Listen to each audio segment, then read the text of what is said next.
രാത്രി സ്റ്റേ ഇവിടെയാണ് കേട്ടോ. ചുറ്റും ഫെൻസിങ് ആണേ. ഇത് കണ്ടില്ലേ, ഇതിൻ്റെ തൊട്ടടുത്ത് കൂടെ ആനകളും പുലികളും വരാറുണ്ട്.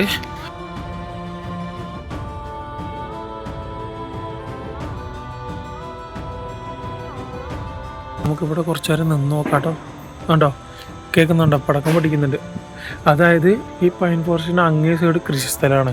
അപ്പോൾ ഈ കൃഷിസ്ഥലത്തേക്ക് ആന ഇറങ്ങുമ്പോൾ ഇവരെന്താ ചെയ്യുന്നത്? പടക്കം എറിഞ്ഞിട്ട് ഓടിക്കുകയാണ് അവരെ. ഇതിൻ്റെ മുറ്റത്ത് വരെ പുള്ളിപ്പുലികൾ വരും എന്നുള്ളതാണ് കേട്ടോ highlight. ഇതുവാടാ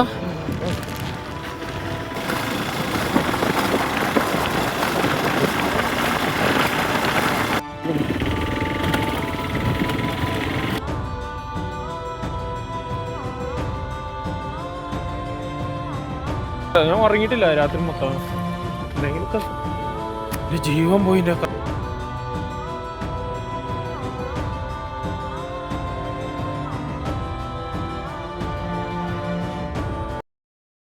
hi friends, welcome to Kelton Mallu Trucker. ഇന്നത്തെ വീഡിയോയിൽ കാണാൻ പോകുന്നത് നമ്മുടെ സത്യമംഗലത്തെ ദിമ്പം, ഹാസനൂർ ആ സൈഡിലുള്ള ഒരു കൊടുംകാട്ടിലെ നൈറ്റ് റൈഡ് ആട്ടോ കാണാൻ പോകുന്നത്. ബൈക്കിൽ പ്ലസ് ഒരു രാത്രി സ്റ്റേയും കൂടിയാണ്. ഈ സ്റ്റേ എന്ന് പറയുന്നത് ഭയങ്കര അഡ്വഞ്ചർ ആയിട്ടുള്ള ഒരു സ്റ്റേ തന്നെയാണ് കേട്ടോ. ഒരു കൊടുംകാട്ടിൽ ഒരു റിസോർട്ടിലാണ് നമ്മൾ രാത്രി സ്റ്റേ ചെയ്യാൻ പോകുന്നത്. നമ്മുടെ റിസോർട്ടിന് ചുറ്റും കടുവയും പുലിയും ആനയും എല്ലാം വരുന്ന ഒരു സ്പോട്ടിലാണ് കേട്ടോ. എന്നാൽ നേരെ നമുക്ക് ആദ്യം റിസോർട്ടിൽ പോയിട്ട് ചെക്ക് ഇൻ ചെയ്യാം. അവിടെ പോയിട്ട് ബാഗൊക്കെ വെച്ചിട്ട് തിരിച്ച് നമുക്ക് ഒരു നൈറ്റ് റൈഡ് ചെയ്യാം കേട്ടോ ബൈക്കിൽ തന്നെ. ഈ ഹാസനൂർ ദിമ്പം മെയിൻ റൂട്ടിലൂടെ നമുക്ക് ബൈക്ക് റൈഡ് ചെയ്യാൻ പറ്റില്ല. എനിക്കറിയാവുന്ന കുറച്ച് ഹിഡൻ റോഡുകളൊക്കെ ഉണ്ട് കേട്ടോ. ഇതിലൂടെ നമുക്ക് നൈറ്റ് റൈഡ് ചെയ്യാം കേട്ടോ. എന്നാൽ ആദ്യം നേരം പോയിട്ട് നമ്മളുടെ റിസോർട്ടിൽ നമുക്ക് ചെക്ക് ഇൻ ചെയ്തിട്ട് വരാം. രാത്രി സ്റ്റേ ഇവിടെയാണ് കേട്ടോ. ചുറ്റും ഫെൻസിങ് ആണേ. ഇത് കണ്ടില്ലേ, ഇതിൻ്റെ തൊട്ടടുത്ത് വരെ ആന വരും കേട്ടോ. നമ്മൾ മുകളിലാണ് ബുക്ക് ചെയ്തത്, പക്ഷെ വന്നപ്പോൾ ചെറിയൊരു പ്രശ്നമായി. നമുക്ക് താഴെ റൂം കിട്ടിയത് കണ്ടോ. ഇതിൻ്റെ തൊട്ടടുത്ത് കൂടെ ആനകളും പുലികളും വരാറുണ്ട്. പുള്ളിപ്പുലികൾ കേട്ടോ. സ്റ്റേയുടെ ഡീറ്റെയിൽ ഞാൻ മോർണിംഗ് ക്ലിയർ ആയിട്ട് കാണിച്ചു തരാം കേട്ടോ. നിങ്ങൾ ഫാമിലി ആയിട്ടൊക്കെ വരണമെന്നുണ്ടെങ്കിൽ ഇവിടെ ഇഷ്ടം പോലെ സ്ഥലമുണ്ട്. അപ്പോൾ നിങ്ങൾ ധൈര്യമായിട്ട് ഇതിൻ്റെ ഉള്ളിൽ സ്റ്റേ ചെയ്യാം. ചുറ്റും ഫെൻസിങ് ഉണ്ടാകും. അതുകൊണ്ട് ഒരു പേടിയും പേടിക്കേണ്ട ആവശ്യമില്ല. ഭയങ്കര അഡ്വഞ്ചർ ആയിട്ടുള്ള ഒരു സ്റ്റേ ആയിരിക്കും കേട്ടോ. അപ്പോൾ സ്റ്റേയുടെ അവിടെ വന്ന് നമ്മൾ ചെക്ക് ഇൻ ചെയ്തു. ഇനി നമ്മൾ പുറത്ത് പോയിട്ട് നമ്മളൊരു നൈറ്റ് റൈഡ് ചെയ്യാൻ വേണ്ടി പോവുകയാണ് കേട്ടോ ഫ്രണ്ട്സ്. ഈ സ്റ്റേയുടെ പ്രത്യേകത എന്ന് പറയുന്നത് ഇപ്പോൾ ഈ ബൈക്ക് നിൽക്കുന്നില്ല. അതായത് ഈ സ്റ്റേൻ്റെ ഉള്ളിലേക്ക് വരുന്ന ഈ റോഡ് ഉണ്ടല്ലോ, ഇതിലൂടെ തന്നെ ആനയും പുലിയും ഒക്കെ നടന്നു പോകും കേട്ടോ. രാവിലെയും നൈറ്റും ഒക്കെ ആയിട്ട്. അതിൻ്റെ വീഡിയോസൊക്കെ ഞാൻ ക്ലിയർ ആയിട്ട് നിങ്ങൾക്ക് വരുന്ന വിഷ്വൽസിൽ കാണിച്ചു തരാം കേട്ടോ. ഞാനിപ്പോൾ പോകുന്നത് നമ്മുടെ ദിമ്പം ഉണ്ടല്ലോ, ദിമ്പം ഹാസനൂർ വഴി. അതിൽ കുറച്ച് ഹിഡൻ റോഡുകളൊക്കെ ഉണ്ട്. അപ്പോൾ അതുവഴി പോകാം എന്ന് തീരുമാനിച്ചു. അതിനുള്ള കാരണം എന്ന് ചോദിച്ചു കഴിഞ്ഞാൽ ഈ ഭാഗത്തിലൂടെ ആനയുടെ സൗണ്ടൊക്കെ ഞങ്ങൾ വരുമ്പോൾ തന്നെ കുറേ കേട്ടായിരുന്നു. എന്നാൽ ബാഗും കാര്യങ്ങളൊക്കെ റൂമിൽ വെച്ചിട്ട് പിന്നെ വരാമെന്ന് വിചാരിച്ചു. കാരണം കുറേ ആൾക്കാർ പടക്കം പൊട്ടിക്കുന്ന സൗണ്ട് ഇപ്പോഴും കേൾക്കുന്നുണ്ടേ.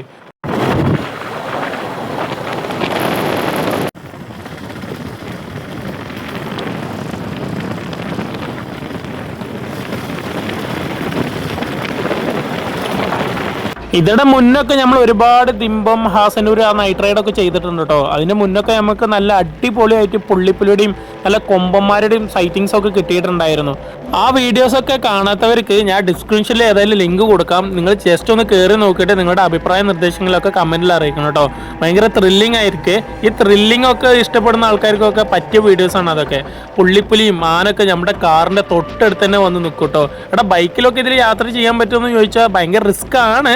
ഓൾറെഡി അറിയാവുന്ന റോഡായതുകൊണ്ടും പിന്നെ മൃഗങ്ങൾ ഏകദേശം എവിടെ ആയിട്ട് നിൽക്കും എന്നുള്ളത് ഒരു ധാരണ ഉള്ളത് കൊണ്ടുമാണ് കേട്ടോ. ആ ധൈര്യത്തിലാണ് ഞങ്ങൾ ബൈക്കിൽ പോകുന്നത്. ഇതുവാടാ ഈ ഏരിയയിലായിരുന്നു കേട്ടോ പടക്കം പൊട്ടിച്ചിട്ടുണ്ടായിരുന്നേ.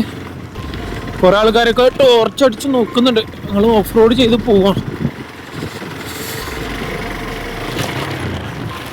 10 ബ്രേക്ക് ബ്രേക്ക് 10 அந்த சைடு போக நல்லா இருக்கு. அதிலே காலில் அடிச்சு என்னமோ உடைக்குது സൗണ്ട് കേൾക്കുதுடா. பார்த்து ഉള്ളിക്ക് കയറിയപ്പോൾ വിചാരിച്ചില്ല എത്ര വലിയ റിസ്ക് ആയിരിക്കും. എടുത്ത് നല്ല സൗണ്ടൊക്കെ കേൾക്കുന്നുണ്ടായിരുന്നു. അത് ഫെൻസിങ്ങിൻ്റെ സൗണ്ട് ആയിരുന്നു. പിന്നെ ചപ്പിളിയായിട്ട് ആകെ റോഡൊക്കെ നല്ല സ്ലിപ്പറി ആയിരുന്നു. അതിൽ കുറച്ച് ദൂരം പോയി നോക്കിട്ടോ. എന്നാലും ആനയുടെ സൗണ്ടും ആനേനെ ഓടിക്കാൻ വേണ്ടിയിട്ട് പടക്കം പൊട്ടിക്കുന്ന സൗണ്ട് കേൾക്കുന്നുണ്ട്. അത് ജസ്റ്റ് ഞാൻ നിങ്ങൾക്ക് കേൾപ്പിച്ച് തരാം കേട്ടോ. നമ്മൾ ഒരുപാട് നൈറ്റ് റൈഡ് ചെയ്യാറുണ്ട്.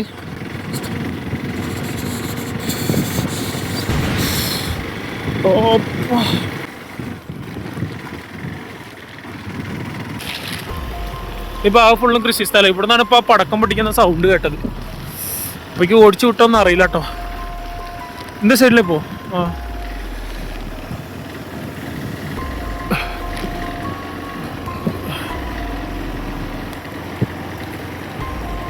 കുറെ നേരം ഇതിലൂടെ തപ്പി നോക്കിട്ടോ, ആനയുടെ സൈറ്റിങ്സ് ഒന്നും കിട്ടിയില്ല. എനിക്ക് തോന്നുന്നു പടക്കം എറിഞ്ഞ് അവർ ഓടിച്ചുണ്ടാവും തോന്നുന്നുണ്ട്. അതുകൊണ്ട് നമ്മുടെ ദിമ്പം ഹാസനൂർ മെയിൻ ഹൈവേ റോഡ് ഉണ്ടല്ലോ, അതിലൂടെ ഒന്ന് ജസ്റ്റ് കയറി നോക്കാം കേട്ടോ. അതിപ്പോൾ അവിടുന്ന് സൈറ്റിംഗ് കിട്ടുകയാണെങ്കിൽ അടിപൊളിയാവുമല്ലോ. ടോർച്ച് അടിച്ച് നോക്കുന്നുണ്ട്.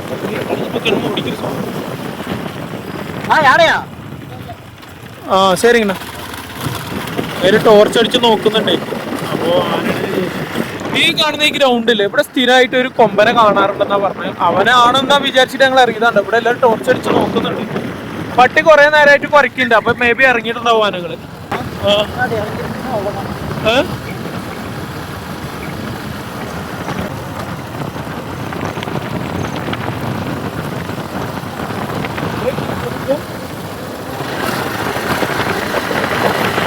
റോഡ് സൈഡൊക്കെ തന്നെ ഉണ്ടല്ലേ നല്ല ആനപ്പിണ്ടങ്ങളൊക്കെ കാണുന്നത്. നല്ല ഫ്രഷ് ആയിട്ട് തന്നെ കേട്ടോ കാണുന്നത്. പക്ഷെ ആൾക്കാരെ കണ്ടുമുട്ടാൻ ഇത്തിരി പാടായിരുന്നു.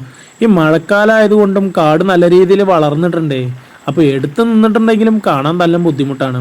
നമ്മുടെ വീഡിയോ ഒക്കെ സ്ഥിരമായിട്ട് കാണുന്ന ആൾക്കാർക്ക് അറിയാം. കഴിഞ്ഞ പ്രാവശ്യം ദിമ്പത്തിലൂടെ യാത്ര ചെയ്തപ്പോൾ ഏകദേശം ഈ വളവിൽ വെച്ചിട്ട് നമുക്കൊരു അടിപൊളി ഒരു ആനക്കുട്ടനെ നമുക്ക് സൈറ്റിംഗ് കിട്ടിയിട്ടുണ്ടായിരുന്നു. ആള് വലിയ വലുപ്പമൊന്നുമില്ല കേട്ടോ, ചെറിയ ചെക്കനായിരുന്നു ആ ആനക്കുട്ടൻ. ഏകദേശം ഈ വളവ് കഴിഞ്ഞിട്ട് ഈ ലെഫ്റ്റ് സൈഡിൽ നിന്നാട്ടോ ആളുടെ സൈറ്റിംഗ് കിട്ടിയത്. ആ ക്ലിപ്പ് കൂടെ ജസ്റ്റ് ഞാൻ അതിൽ ആഡ് ചെയ്യാവേ.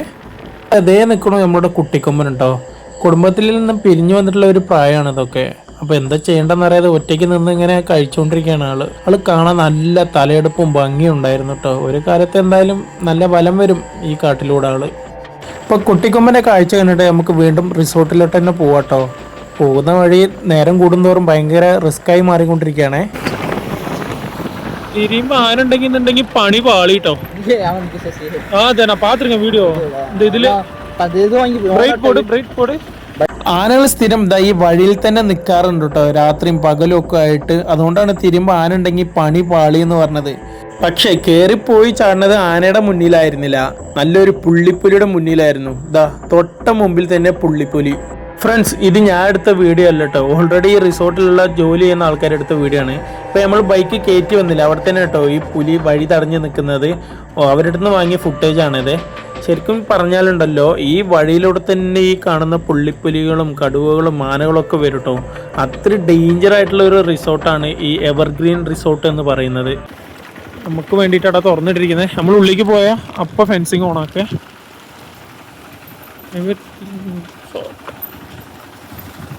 സമയം ഇപ്പോൾ എത്ര കാണുന്നുണ്ടോ നിങ്ങൾക്ക്? സമയം 10:30 മണിയായി. അപ്പുറത്ത് സൈഡിൽ പടക്കം പിടിക്കുന്ന സൗണ്ട് കേൾക്കുന്നുണ്ട്. അപ്പോൾ മേ ബി ഇങ്ങോട്ട് വരാനുള്ള ചാൻസ് ഉണ്ട്. ആനകളോ അല്ലെങ്കിൽ ലെപ്പോർഡോ എന്തെങ്കിലുമൊക്കെ ചിലപ്പോൾ ആനനെ കാണാനുള്ള ചാൻസ് നമുക്ക് കൂടുതലാണ്. കുറച്ച് നേരം നിന്ന് നോക്കാം കേട്ടോ. ഉണ്ടോ, കേൾക്കുന്നുണ്ടോ? പടക്കം പിടിക്കുന്നുണ്ട്. അതായത് ഈ ഒരു പൈൻ ഫോറസ്റ്റ് പറഞ്ഞ സ്ഥലമുണ്ടല്ലോ, ഈ പൈൻ ഫോറസ്റ്റിൻ്റെ അങ്ങേ സൈഡ് കൃഷി സ്ഥലമാണ്. അപ്പോൾ ഈ കൃഷി സ്ഥലത്തേക്ക് ആന ഇറങ്ങുമ്പോൾ ഇവരെന്താ ചെയ്യുന്നത്, പടക്കം എറിഞ്ഞിട്ട് ഓടിക്കുകയാണ് അവരെ. അപ്പോൾ എന്ത് ചെയ്യുന്നത്, അവർ പിന്നെ അവിടെ നിന്ന് ഇങ്ങോട്ടേക്ക് തന്നെ വരികയാണ്. അതായത് നമ്മുടെ റിസോർട്ടിൻ്റെ സൈഡിലേക്ക് വരികയാണ്. ഞാൻ നേരത്തെ കാണിച്ചില്ലേ. അപ്പോൾ ലൈറ്റൊക്കെ ഓഫാക്കിയിട്ട് ഈ കസേരയിലിരിക്കാൻ പോവാണ് കേട്ടോ. പട്ടി കുരയ്ക്കുന്ന സൗണ്ട് കേൾക്കുന്നുണ്ട് കേട്ടോ. അപ്പോൾ ഞാൻ വേഗം ലൈറ്റൊക്കെ ഓഫാക്കിയിട്ട് ഈ കസേരയിലിരിക്കാൻ പോവാണ്. നമുക്ക് എന്തെങ്കിലുമൊക്കെ സൈറ്റിംഗ് കിട്ടുമെന്ന് നോക്കാം. നമുക്ക് പട്ടി കുരയ്ക്കുന്ന സൗണ്ട് കേൾക്കുന്നുണ്ടോ? പട്ടി കുരയ്ക്കുന്ന സൗണ്ട് മാത്രമല്ല, ആനൻ്റെ അടുത്തേക്ക് ക്ലോസ് കോളായിട്ട് എന്തെങ്കിലുമൊക്കെ ഒരു അനിമൽസോ അല്ലെങ്കിൽ വേറെ ആരെങ്കിലും വരുന്നുണ്ടെങ്കിൽ ആന ഒരു സൗണ്ട് വിടും. അപ്പോൾ ആ സൗണ്ട് എനിക്കിപ്പോൾ കേട്ടു. അപ്പോൾ ആ ധൈര്യത്തിലാണ് ഞാൻ ഇവിടെ ഇരിക്കുന്നത്. അത് നമ്മുടെ ഉള്ളിലേക്ക് വരാൻ പറ്റില്ല, അതായത് ഫെൻസിങ് ഒക്കെ കാര്യങ്ങളൊക്കെ ഉണ്ടല്ലോ, അതുകൊണ്ട് ഉള്ളിലേക്ക് വരാൻ പറ്റില്ല. മേ ബി ഈ സ്ഥലത്തിലൂടെ ഇങ്ങനെ ക്രോസ് ചെയ്ത് പോയി കഴിഞ്ഞാൽ നമുക്ക് കാണാനുള്ള ചാൻസ് ഉണ്ട്.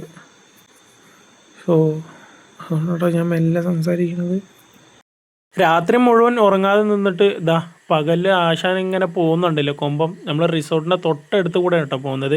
ഇതിവിടെ ഫിറ്റ് ചെയ്തിട്ടുള്ള ഒരു CCTV ഫുട്ടേജാണ്. ഞാൻ സ്റ്റേ ചെയ്യണമെന്ന് അന്നല്ല, ഇതൊരു സമ്മർ ടൈമിൽ സംഭവിച്ചതാണ്. അപ്പോൾ ഇതിലൂടെ ആനയും പുലിയും കടുവൊക്കെ എങ്ങനെ സ്ഥിരമായിട്ട് പോകും കേട്ടോ. ശ്രദ്ധിച്ചിട്ട് വേണം ഈ റിസോർട്ടിലൊക്കെ നമ്മൾ സ്റ്റേ ചെയ്യാൻ വേണ്ടിയിട്ട്. എത്ര ക്ലോസിലാണല്ലേ നമ്മൾ തൊട്ടപ്പുറത്താണ് കിടക്കുന്നത്, പക്ഷെ എത്ര ക്ലോസിലാണ് ഈ ആന പോകും നോക്കി. ധൈര്യമുള്ളവർ മാത്രമേ ഈ റിസോർട്ട് എടുത്ത് സ്റ്റേ ചെയ്താൽ മതി കേട്ടോ. അത്രയും റിസ്ക് ആണ്. പക്ഷെ ഒരു സൈലന്റ് പ്രകൃതി വന്യമൃഗങ്ങളൊക്കെ ഇഷ്ടപ്പെടുന്ന ആൾക്കാർക്ക് ഒരു ബെസ്റ്റ് റിസോർട്ടാണ് കേട്ടോ ഈ എവർഗ്രീൻ. കണ്ണൊക്കെ അങ്ങനെ നീറ. ഞാൻ ഉറങ്ങിയിട്ടില്ല രാത്രി മൊത്തം. എന്തെങ്കിലുമൊക്കെ എൻ്റെ ജീവൻ പോയി. സത്യം പറഞ്ഞാലോ എൻ്റെ ജീവൻ പോയി. പണ്ടാരത് ഞാൻ പെട്ടെന്ന് കണ്ടപ്പോൾ കരടിയാണെന്ന് വിചാരിച്ച്. പശുവാണ് കേട്ടോ. സംഗതി എന്താണെന്നറിയാമോ, നമ്മളെ റിസോർട്ടിൻ്റെ രാവിലെ നീച്ചിങ്ങനെ വന്നപ്പോൾ ഉണ്ട് ഇവിടെ കുറച്ച് ഈ മുട്ടുന്ന സൗണ്ട് കേൾക്കുന്നുണ്ടായിരുന്നു. അതായത് ഇതൊക്കെ ആനക്കാട് തന്നെയാണ്. ആന കുത്തുകൂടുമ്പോൾ കൊമ്പും കോർക്കുമ്പോൾ ഒരു സൗണ്ട് വരുമല്ലോ, ഇങ്ങനെ മുട്ടുന്ന പോലെ. അതൊരു സൗണ്ട് കേൾക്കണ്ടായിരുന്നു. അതാണ് ഞാൻ പെട്ടെന്ന് റിസോർട്ടിൽ നിന്ന് ഓടി വന്നത്. പക്ഷെ ഒന്നും കാണാനല്ല, അപ്പുറത്താണ് കേൾക്കുന്നത്. പക്ഷെ ആനകളുണ്ട് കേട്ടോ, ഇഷ്ടം പോലെ ആനകളുണ്ട് ഇവിടെ. ഇതാണ് കേട്ടോ നമ്മളുടെ സ്റ്റേ റിസോർട്ട്. ഭയങ്കര രസമാണ് കേട്ടോ ഈ റിസോർട്ട്. നിങ്ങൾക്ക് വേണമെന്നുണ്ടെങ്കിൽ ഇവിടെ ഒന്ന് സ്റ്റേ ചെയ്യാം. ഞാനിത് പെട്ടെന്ന് കണ്ടപ്പോൾ കരടിയാണെന്ന് വിചാരിച്ചു. കാരണം കറുത്ത നിറത്തിലൊരു ചെറിയ പശുവാണത്. അപ്പോൾ അങ്ങനെ കണ്ടപ്പോൾ പേടിച്ചു പോയി. ജസ്റ്റ് ഇതിൻ്റെ ചുറ്റോറൊന്ന് കാണിച്ചു തരാം. ഞാൻ രാത്രി മൊത്തം ശ്രമിച്ചു കേട്ടോ. ഒരുപാട് നേരം വീഡിയോ എടുക്കാതെയും ശ്രമിച്ചു. എങ്ങനെയെങ്കിലും ഒരു ആനൻ്റെ സൈറ്റിങ് കിട്ടിക്കോട്ടെ എന്ന് എഴുതിയിട്ട്. പക്ഷെ കിട്ടിയില്ല. പക്ഷേ ഇതിൻ്റെ മുറ്റത്ത് വരെ പുള്ളിപ്പുലികൾ വരും എന്നുള്ളതാണ് കേട്ടോ ഹൈലൈറ്റ്. ഭയങ്കര രസമാണ്. ലെപ്പേർഡിൻ്റെ ആക്ടിവിറ്റി വളരെയധികം കൂടുതലാണ് അത്ര ഇവിടെ. പിന്നെ ഇവന്മാരെ ശല്യം ഇവിടെ വളരെയധികം കൂടുതലാണ് കേട്ടോ. ഇതുണ്ടല്ലേ, ഇതാണ് കാടിൻ്റെ അവസ്ഥ. വേറൊരു രസം ഇതുണ്ടല്ലേ, പ്ലാസ്റ്റിക്. എന്ത് പറഞ്ഞിട്ട് എന്ത് കാര്യം. ഇതുണ്ടല്ലേ കാട്ടിനുള്ളിൽ എത്ര അങ്ങനെ പ്ലാസ്റ്റിക്കാണ് കിടക്കുന്ന നോക്കി. ഇതൊന്നും പറഞ്ഞാൽ മനസ്സിലാവില്ലേ, ആരച്ചിട്ടാ പറയാം നമ്മൾ. ഇത് ശരിക്കും ഈ റിസോർട്ടിൽ വരാത്ത സ്ഥലങ്ങളാണ്. അല്ലാതെ ഈ വെള്ളം അടിക്കാൻ വരുന്നില്ല, ഡ്രിങ്ക്സ് ചെയ്യാന്നൊക്കെ. കണ്ടില്ലേ, ഈ ഡ്രിങ്ക്സ് ചെയ്യാൻ വരുന്ന ആൾക്കാരുടെ പരിപാടിയാണ് കേട്ടോ ഈ കാണുന്നത്. പ്ലാസ്റ്റിക് കണ്ടില്ലേ നിങ്ങൾ, ഇതൊക്കെ എത്ര വലിയ കേടത് കണ്ടില്ലേ.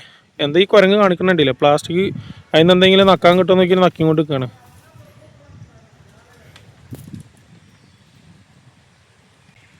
100 വർഷമായാലും ആ പ്ലാസ്റ്റിക് ഈ മണ്ണിൻ്റെ അടിയിൽ നിന്ന് ഒരു തേയ്മാനം അല്ലാതെ അതേപോലെ ഉണ്ടാവും. അതാ പറയുന്നത്, കാടിനുള്ളിലേക്ക് ഭയങ്കര പ്രശ്നമാണ് ഈ പ്ലാസ്റ്റിക് എന്ന് പറയുന്ന സംഭവം. ഇപ്പോൾ നിങ്ങൾ ആരെങ്കിലും വരുന്നുണ്ടെങ്കിൽ, ഇല്ലെങ്കിൽ എൻജോയ് ചെയ്യാൻ നിങ്ങൾ വിചാരിക്കുന്നുണ്ടെങ്കിൽ, റിസോർട്ടുണ്ട്. റിസോർട്ടിൻ്റെ ഉള്ളിൽ റൂമുണ്ട്, അവിടെ ഇരുന്ന് എൻജോയ് ചെയ്യുക. അതിൻ്റെ ഉള്ളിൽ തന്നെ എല്ലാം വയ്ക്കുക, അവരത് ക്ലീൻ ചെയ്തോളും. ഇത് വേറെ പ്രോപ്പർട്ടി ആയതുകൊണ്ട് അവർക്ക് ഇതൊന്നും ചെയ്യാൻ പറ്റില്ല. പക്ഷേ ഈ നാട്ടുകാർ ഇവിടെ വന്ന് ഡ്രിങ്ക്സ് ചെയ്യാൻ വരുന്ന ആൾക്കാരാണ് ഇതൊക്കെ. കണ്ടില്ല എത്രങ്ങാനും പ്ലാസ്റ്റിക് കുപ്പും കള്ളും കുപ്പിയൊക്കെ കിടക്കുന്നുണ്ടല്ലോ നിങ്ങൾ. ഇങ്ങനെ ചെയ്യരുത്, ഇത് വൻ തെറ്റാണ്. ഇതിൻ്റെ പ്രശ്നങ്ങളൊക്കെ ഒരു ദിവസം നമുക്ക് എല്ലാവർക്കും ഉണ്ടാവും. റിസോർട്ട് ഇതാണ് കേട്ടോ. ഇവിടെയാണ് നമ്മൾ സ്റ്റേ ചെയ്തത്. ബഡ്ജറ്റ് ഫ്രണ്ട്ലി ആണ്. ഒരാൾക്ക് 500 റുപ്യ ഉള്ളൂ. ഞങ്ങൾ 2 പേര് 1000. ഇതാ ആ താഴെ കാണുന്ന റൂം. പക്ഷെ മുകളിൽ ഹൈലൈറ്റ് ചെയ്യുന്നു. പക്ഷേ മുകളിൽ ഓൾറെഡി ബുക്കിംഗ് ആയതുകൊണ്ട് നമുക്ക് പോകാൻ പറ്റിയില്ല. അങ്ങനെ ഇങ്ങോട്ട് തിരിഞ്ഞു കഴിഞ്ഞാണ്ടല്ലോ ഈ കാണുന്ന റിസോർട്ടുണ്ട്. ഇതൊരു കാലത്ത് റിസോർട്ടായിട്ട് യൂസ് ചെയ്തതാണ് അത്ര. പക്ഷെ എനിക്ക് മനസ്സിലാവാത്ത എന്താണെന്നറിയോ, ഇതിപ്പോൾ സീൽ ചെയ്ത് ബാൻ ചെയ്ത് പൂട്ടി. എന്തുകൊണ്ടാണ് പൂട്ടിയതെന്ന് അറിയാം നിങ്ങൾ? ഇത് ശരിക്കും ആനത്താരയാണ് അത്ര. ആന പോകുന്ന വഴിയാണ് അത്ര. ഇത് ശരിക്കും ആനത്താരയാണ് ഈ സ്ഥലം കാണുന്നത്. ഈ ആനത്താരയിൽ ഈ റിസോർട്ട് ഉണ്ടാക്കിയത് കൊണ്ട് ഇത് ബാൻ ചെയ്തു എന്നാട്ടോ പറയുന്നത് കേൾക്കുന്നത്. ഓക്കെ, ആനത്താരയെ കൊണ്ട് ഇത് ബാൻ ചെയ്ത് പൂട്ടി. പക്ഷെ ഇതെന്തുകൊണ്ടാണ് പൊളിക്കാത്തത്? ആനയ്ക്ക് ഇപ്പം മാത്രം വളഞ്ഞ് അങ്ങനെ പോകാനറിയോ? കേൾക്കുമ്പോൾ ചെറിയ വരും ഫ്രണ്ട്സ്. ആനത്താരയിൽ റിസോർട്ട് ഉണ്ടാക്കും അത്രേ. എന്നിട്ട് ഇനി ആനത്താരയിലാണ് റിസോർട്ട് ഉണ്ടാക്കിയിട്ടുണ്ടെന്ന് പറഞ്ഞാൽ അത് ബാൻ ചെയ്ത് പൂട്ടി സീൽ വയ്ക്കും അത്രേ. പിന്നെ അത് പൊളിക്കില്ല, അതേപോലെ വിട്ടുപോകും. പിന്നെ ആന എങ്ങനെ പോവുക? അങ്ങനെ വളഞ്ഞു പോകുന്നോ? ആന വളഞ്ഞു പോണ ആ വളവാണ് നമുക്കൊക്കെ പ്രശ്നം. സ്ഥിരം അവർ പോണ റൂട്ടിൽ ഇതുപോലുള്ള പ്രശ്നങ്ങൾ ഉണ്ടാക്കി കഴിഞ്ഞാൽ അവർ ഈ വളഞ്ഞു പോകുമല്ലോ. ആ വളഞ്ഞു പോണത് നമ്മളുടെ മേത്ത് കൂടെ ആയിരിക്കും. ഇതൊന്നും മനസ്സിലാക്കൂല. എന്താ ഇപ്പോൾ പറഞ്ഞിട്ട് കാര്യം? രാത്രി ഇവിടെ വരെ സൗണ്ട് ഉണ്ടായിരുന്നു കേട്ടോ. പക്ഷെ സൈറ്റിംഗ് ആയാൽ മാത്രം വീഡിയോ എടുത്താൽ മതി എന്നുള്ള ഒരു ചിന്തയിൽ 4 മണി വരെ ഞാൻ വെയിറ്റ് ചെയ്തേ. നല്ല സൗണ്ട് ഉണ്ട്. ഇനി റിസോർട്ട് എവിടെ വരുന്നതെന്നുള്ളതും കൂടെ നമുക്ക് ഡീറ്റെയിൽ ആയിട്ട് നോക്കാം. ഈ റിസോർട്ട് വരുന്നത്, ഇത് പ്രൊമോട്ടർ വീഡിയോ ഒന്നും അല്ല കേട്ടോ, നമ്മുടെ ദിമ്പം വഴി കയറിയിട്ട് ഹാസനൂർ പറഞ്ഞ സ്ഥലത്തിലുള്ള ലൊക്കേറ്റ് ആയിട്ടുള്ള ഒരു റിസോർട്ടാണുള്ളത്. എവർഗ്രീൻ റിസോർട്ട് എന്നാണ് ഇത് അറിയപ്പെടുന്നത്. ഇതിന്റെ മുമ്പ് ഒരുപാട് യൂട്യൂബേഴ്സ് ആയിക്കോട്ടെ ട്രാവലേഴ്സ് ആയിക്കോട്ടെ ഇവിടെ സ്റ്റേ ചെയ്തിട്ടുണ്ട്. ജസ്റ്റ് ഞാൻ വന്നപ്പോൾ എനിക്ക് കിട്ടിയ എക്സ്പീരിയൻസ് നിങ്ങളടുത്ത് ഷെയർ ചെയ്യാണ് കേട്ടോ. ഇതിന്റെ ചുറ്റും കണ്ടില്ല, നടന്ന് നോക്കുകയാണ് കേട്ടോ ഞാൻ. ഫുള്ളും കാട്ടിനുള്ളിലാട്ടോ ഈ റിസോർട്ട്. ഫുൾ 360 ഡിഗ്രിയിൽ കാണിച്ചു തരാം കേട്ടോ. അപ്പോൾ ഇതാണ് എവർഗ്രീൻ റിസോർട്ട്, നമ്മളുടെ ആസന്നൂർ അവിടെ ലൊക്കേറ്റ് ആയിട്ടുണ്ട് കേട്ടോ. ഫ്രണ്ട്സ്, ജസ്റ്റ് വേണമെങ്കിൽ ഞാൻ ഇതിൻ്റെ ഉള്ളൊക്കെ ഒന്ന് കാണിച്ചു തരാം കേട്ടോ. ഫെൻസിംഗ് ഒക്കെ കണ്ടില്ല, ധൈര്യമായിട്ട് നമുക്ക് ഉള്ളിൽ നിൽക്കാം. നല്ല സ്ട്രോങ് ആയിട്ടുള്ള ഫെൻസിങ് തന്നെയാണ്. മുറ്റം കണ്ടു കഴിഞ്ഞാൽ നല്ല രീതിയിൽ ഒരു ക്രിക്കറ്റ് കളിക്കാനുള്ള സ്ഥലമുണ്ട്, നല്ല രീതിയിലുള്ള ഒരു മുറ്റമുണ്ട്. ഫ്രണ്ടിൽ തന്നെ ഇതുപോലെ കുറച്ച് ടേബിളും കസാരയൊക്കെ ഇരുന്ന് നമ്മളെല്ലാവരും ഫാമിലിയൊക്കെ ഇട്ടൊക്കെ ഇരുന്ന് ഫുഡൊക്കെ കഴിച്ച് അടിച്ച് പൊളിച്ച് ഇരിക്കുക കേട്ടോ. പിന്നെ നേരെ റൂമിൻ്റെ ഉള്ളിലേക്ക് പോവുകയാണെന്നുണ്ടെങ്കിൽ അതെൻ്റെ ഫ്രണ്ടാണ്, അവനോടൊന്ന് വഴി മാറാൻ പറഞ്ഞതാണ്. ബെഡ് കണ്ടില്ല, ഒരാൾക്ക് 500 രൂപയാണ് കേട്ടോ. സിമ്പിൾ റൂംസ് ആണ്. 500 രൂപയ്ക്ക് വരുമ്പോൾ പിന്നെ അത്രയൊക്കെ തന്നെ ഉണ്ടാവുള്ളല്ലോ. പിന്നെ അതുപോലെ തന്നെ നീറ്റ് ആൻഡ് ക്ലീൻ 100% ഞാൻ പറയില്ല, പക്ഷേ ഓക്കെയാണ്. അത്യാവശ്യത്തിന് യൂസ് ചെയ്യാനുള്ള ബാത്റൂമുണ്ട്. പുറത്ത് വന്നു കഴിഞ്ഞാൽ പിള്ളേർക്കും വലിയ ആളുകൾക്കൊക്കെ കൂടിയിട്ടുള്ള ഒരു സ്വിമ്മിംഗ് പൂളും കൂടെ ഉണ്ട് കേട്ടോ. ഇതാണ് മൊത്തം ഇവിടുത്തെ റിസോർട്ടിൻ്റെ ഫ്രണ്ട് വ്യൂ. ശരിക്കും പറഞ്ഞാൽ ഞാൻ കുളിക്കുമ്പോൾ ഈ സംഭവം കണ്ടിട്ടുണ്ടായിരുന്നില്ല. ഞാൻ വീഡിയോ എടുക്കുമ്പോൾ ആ സംഭവം കാണുന്നത് കേട്ടോ. ഇവിടെ ഒരു സ്വിമ്മിംഗ് പൂൾ ഉള്ളത് ചെറിയ ആൾക്കാർക്കും വലിയ ആൾക്കാർക്കൊക്കെ കൂടിയിട്ട് ഇവിടെ ഒരു അടിപൊളി സ്വിമ്മിംഗ് പൂൾ ഉണ്ട്. അപ്പോൾ ഇതാണ് ഓവറോൾ ഈ റിസോർട്ടിനുള്ള സംഭവങ്ങളൊക്കെ കേട്ടോ. എവർഗ്രീൻ എന്ന് എഴുതിയിട്ടുള്ള ഈ ബോർഡ് ഉണ്ടല്ലോ, ഈ ബോർഡിന്റെ അടുത്ത് വരെ ആന വന്ന് നിൽക്കൂട്ടോ. അതും കൂടെ ഞാൻ ജസ്റ്റ് കാണിച്ചു തരാവേ. അടിപൊളിയാട്ടോ. ആന പറയണത്രേ ഞാൻ ഒളിഞ്ഞിരിക്കുകയാണ് എന്നെ കണ്ടുപിടിയുന്നേ. ആന പിന്നെ ചെറിയ സൈസാണല്ലോ, ഒളിഞ്ഞിരുന്നാലും കണ്ടുപിടിക്കാൻ ഭയങ്കര കഷ്ടം. ആള് വരുന്നുണ്ടോ എല്ലാം ഇതിന്റെ ഉള്ളിൽ നിന്ന്. ആ എവർഗ്രീൻ റിസോർട്ടിന്റെ ബോർഡിന്റെ അടുത്ത് കൂടെ ഇപ്പൊ നടന്നിങ്ങനെ വരിക കേട്ടോ. ഇതൊക്കെ ഈ റിസോർട്ടിൽ ജോലി ചെയ്യുന്നവര് വീഡിയോ എടുത്തതാണ്. ലക്കി ഉണ്ടെങ്കിൽ നിങ്ങൾ വരുന്ന ടൈമും ചിലപ്പോൾ ഇതുപോലത്തെ നല്ല അഗ്രസീവ് ആയിട്ടുള്ള സൈറ്റിങ് തന്നെ കിട്ടും കേട്ടോ. ഒരിക്കലും വിശ്വസിക്കാൻ പറ്റില്ല ഇങ്ങനെയൊക്കെ വരുമോ എന്നുള്ളത്. ഇതുണ്ടോ അത്ര തൊട്ടടുത്ത് കൂടെ നടന്നു പോകണുണ്ടോ ആന. ഇതൊരു ശരിക്കും ഒരു മോഴയാണ് കേട്ടോ. അപ്പോൾ ഇതോടെ ഈ വീഡിയോ ഞാൻ വൈൻഡ് അപ്പ് ചെയ്യാൻ കേട്ടോ ഫ്രണ്ട്സ്. ഇതുവരെ നമ്മുടെ ചാനൽ സബ്സ്ക്രൈബ് ചെയ്താൽ കാണുന്നുണ്ടെങ്കിൽ മറക്കാതെ സബ്സ്ക്രൈബ് ചെയ്യുക, ബെല്ലൈക്കോണും ക്ലിക്ക് ചെയ്യുക. നിങ്ങളുടെ ഫ്രണ്ട്സ് ആൻഡ് ഫാമിലി ആൾക്ക് ഷെയർ ചെയ്തിട്ട് നമ്മളെ ചാനൽ സപ്പോർട്ട് ചെയ്യാൻ മറക്കണം കേട്ടോ. ഇത് തീരുന്നില്ലേ, ഇനി തുടരുന്നുള്ളൂ കേട്ടോ, ഇനിയും ഉണ്ട്. വീണ്ടും ആനകളെയും പുലികളെയും തേടി ഞാനും ഹരിയും